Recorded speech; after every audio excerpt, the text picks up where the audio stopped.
Welcome students, class 12th के flamingo book के poetry part के मोस्ट इंपॉर्टेंट क्वेश्चंस के आज की इस वीडियो में आपका स्वागत है। इस वीडियो में भी हमने आपके लिए वही शानदार ट्रिक प्रिपेयर किए हैं। जी हाँ, बहुत ज़्यादा क्वेश्चन और आंसर्स बहुत कम। इस वीडियो में हमने मात्र आपको 3 आंसर्स याद करने हैं और आपको इन 3 आंसर से 14 क्वेश्चंस तुमने यहाँ ले लिए हैं, बल्कि इससे भी ज़्यादा इसके क्वेश्चंस बन रहे हैं। यानी आपको लगभग 20 क्वेश्चंस के आंसर्स याद हो जाएंगे। बस आपको ये आंसर समझने हैं, कैसे ध्यान से समझें। पहला क्वेश्चन हमने आपके अ थिंग ऑफ ब्यूटी से लिया है। अब ये पहला क्वेश्चन कहें या फिर यूँ कहें कि यहाँ पर 5 क्वेश्चंस लिए हैं, आप देख लीजिए। What makes human beings love life in spite of troubles and sufferings, यानी पीड़ाओं और कष्टों के बावजूद इंसान जीवन से प्यार कौन सी चीज करना सिखाती है इंसान को। What does a thing of beauty do for us, एक सुंदर वस्तु हमारे लिए क्या करती है। और how is a thing of beauty Joy for ever, एक सुंदर वस्तु हमेशा के लिए आनंद प्रदान करने वाली कैसे होती है। और what role does a thing of beauty play in our life, हमारे जीवन में अ थिंग ऑफ ब्यूटी क्या भूमिका अदा करती है। और what is the theme message central idea, ये तीनों अलग अलग होते हैं लेकिन मैंने यहाँ पर भी एक ले लिया है इनका। यानी आप चाहें तो थीम मैसेज सेंट्रल आइडिया अलग अलग आता है, लेकिन आपको कॉमन यहाँ पर बना दिया है। कविता का क्या है, विषय वस्तु, संदेश और केंद्रीय भाव। आंसर समझ लेते हैं। जब ये आए 5 तो आपको इसे लिखना है, थोड़ा सा इतना तो आपको ध्यान होगा। The theme of the poem a thing of beauty is, फिर यहाँ से शुरू करें इसे। The message of the poem a thing of beauty is, या the central idea of the poem a thing of beauty is, और फिर यहाँ से शुरू करें। ठीक है, ये तो गया, इसको तो इसे बनाना है, बाकी का आपके कॉमन है ही सही। आइए समझते हैं। अ thing of beauty is a joy for ever, एक सुंदर वस्तु हमेशा आनंद प्रदान करने वाली होती है। It removes the pall of sadness and sufferings that covers our spirit, यानी ये हमारे जो आत्मा होती है जिसके ऊपर सफरिंग्स कष्ट पीड़ाएं और सैडनेस यानी उदासी का पॉल यानी कवर चढ़ा होता है, उसको रिमूव कर देती, हटा देती है। It helps us to give up our evil ways, ये हमें हमारी मदद करती है। गिव अप यानी त्याग देने में, छोड़ देने में। एविल यानी बुरे वेज यानी रास्ते, इसकी मदद से हम बुरे रास्तों को छोड़ देते हैं। इट ऑलवेज मोटिवेट्स अस, ये हमेशा हमें मोटिवेट करती है यानी इंस्पायर करती, प्रेरित करती है। इट नेवर गेट्स ओल्ड, ये कभी बूढ़ी नहीं होती है, पुरानी नहीं होती है। Its beauty keeps increasing as many times as we look at it, इसकी सुंदरता जितनी भी बार हम इसे देखते हैं बढ़ती ही जाती है। तो ये 5 क्वेश्चन का मात्र एक answer. Question number 6, what lesson can the earth teach us, पृथ्वी हमें क्या शिक्षा देती है। What is the message conveyed by the earth in the last line of the poem, कविता की अंतिम पंक्ति में पृथ्वी ने हमें क्या संदेश दिया है। और what symbol from nature does the poet invoke to say that these there can be life under apparent stillness, कविता से यहाँ पर नेचर यानी प्रकृति से कवि कौन सा सिंबल प्रतीक लेता है, ये बताने के लिए कि जीवन में जो स्टिलनेस होती है, बिल्कुल शांति होती है, वहां पर भी अंडर उसके नीचे भी यानी उसके अंडर भी छिपा हुआ होता है जीवन, यानी जहां पर स्टिलनेस ठहरा होता है वहां भी जीवन चलता रहता है। ये सा कौन से सिंबल के जरिए कवि ने हमें बताया है।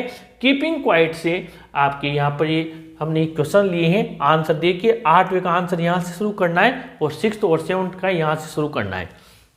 The poet gives the example of the earth, ये 8वीं का है, यानी कवि यहाँ पर पृथ्वी का उदाहरण देता है। इन ऑटम, पतझड़ में, everything in nature seems dead, प्रकृति में हर चीज मृत नजर आती है। But the potential for life lies hidden, लेकिन जीवन के प्रति जो पोटेंशियल होता है, जो जीवन के प्रति जीने की हमारी इच्छा होती है, कामना होती है, वो हमेशा यानी लाइज हिडन छिपी रहती है।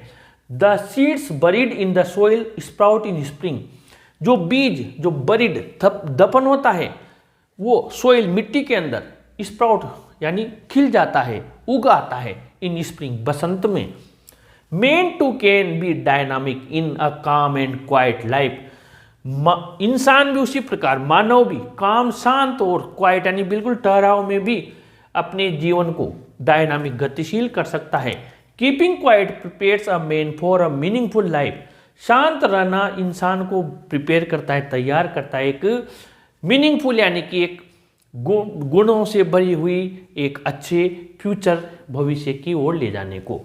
अब यहाँ पर आपके क्वेश्चन नंबर 9, 10, 11, 12, 13, 14 ये इतने सारे क्वेश्चंस हैं, लगभग आपके यहाँ पर 8 के बाद में 6 क्वेश्चंस हैं और 3 में से सेंट्रल आइडिया का 3 क्वेश्चन है। इतने सारे क्वेश्चन का एक ही आंसर बनाया है। क्वेश्चन लिया है आंट जेनिफर टाइगर से। क्वेश्चन देखते हैं, why do you think Aunt Jennifer created animals that are so different from her own character. आप क्यों मानते हैं, सोचते हैं कि चाची ने जो एनिमल्स बनाए हैं, जानवर बनाए हैं, उसके स्वयं के कैरेक्टर से बिल्कुल अलग हैं। और क्वेश्चन नंबर 10 है, what is the significance of the image of the tigers in the poem. जो बाघ हैं कविता में, उनकी जो इमेज है, उनकी जो नेचर है, छवि है, उसका क्या महत्व है। What kind of tigers is aunt made in her panel. चाची ने किस प्रकार के बाघ उसके पैनल पर उकेरे हैं, बनाए हैं। और what do the tigers in the poem symbolize. बाघ इस कविता में किस बात के सिंबलाइज हैं, सिंबल है, प्रतीक हैं। Question number 13, draw character sketch of Aunt Jennifer. चाची जेनिफर का कैरेक्टर स्केच लिखिए, चरित्र चित्रण कीजिए। और थीम में से central idea of the poem Aunt Jennifer tigers. इतने सारे क्वेश्चन है, एक आंसर है।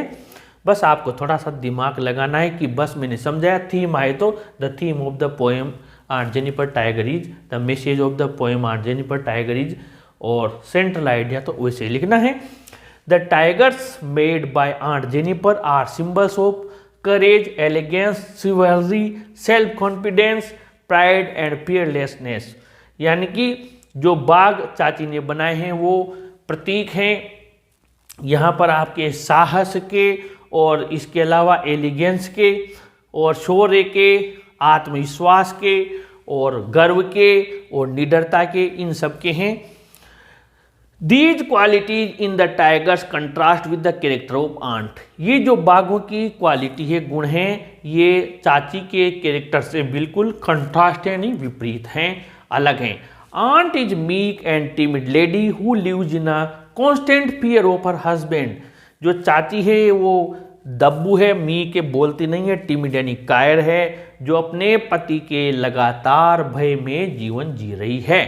हर सप्रेस्ड उसकी दबी हुई विश, इच्छा, टू बी क्या है, बनने की, बोल्ड मजबूत, एंड फियरलेस निडर, लाइक टाइगर्स उसके बाघों की तरह, is expressed through her art, जो उसने उसकी आर्ट के जरिए बताए हैं। तो इस प्रकार इतने सारे क्वेश्चन हैं और मात्र 3 आपके यहाँ पर आंसर हैं। अब आप इन्हें जरूर से तैयार कर लीजिए एग्जाम के लिए, क्योंकि ये वेरी मोस्ट इंपॉर्टेंट है, टॉप सेलेक्टेड क्वेश्चंस हैं। इसी तरीके के आपको वीडियोज मिलेंगे। आपको न्यू क्लास 12th प्लेलिस्ट जाकर विजिट करनी है। साथ ही इस वीडियो को अपने फ्रेंड्स को जरूर शेयर करना है, जरूर लाइक करें और अपने चैनल को भी जरूर सब्सक्राइब कीजिए स्टूडेंट्स। Thank you.